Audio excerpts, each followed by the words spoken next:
खैबर पख्तूनख्वा हुकूमत ने अक़लियती बरादरी इंडोमेंट फ़ंड की सीड मनी 200 मिलियन से बढ़ाकर 400 मिलियन करने का फैसला कर लिया है। मज़ीद जानते हैं डॉन न्यूज़ के नुमाइंदे आरिफ हयात से। जी आरिफ, बताइएगा।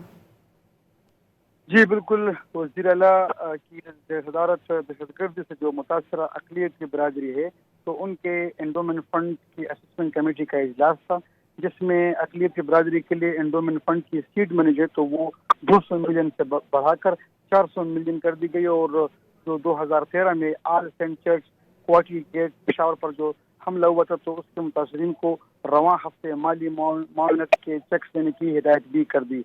एंडोमेंट फंड की सीट मनी 200 से बढ़ाकर 400 मिलियन हो गई। इस तरह उजाला के फंड के तहत बेवाओं के लिए मुकर्रर जो इमदादी रकम थी वो 10 लाख रुपए से बढ़ाकर 20 लाख रुपए कर दी गई। यतीमों की इमदादी रकम 5 लाख रुपए से बढ़ाकर 15 लाख रुपए कर दी गई। और माजूर जो अफराद उस हमले में हुए थे, तो उनकी रकम जो है वो 5 लाख रुपए से बढ़ाकर 10 लाख रुपए करने की हिदायत कर दी गई है। जो उजला ने जो जख्मी है तो उनके लिए मुकर्रर इमदादी रकम जो है वो 1 लाख रुपए से बढ़ाकर 6 लाख रुपए करने की हिदायत कर दी।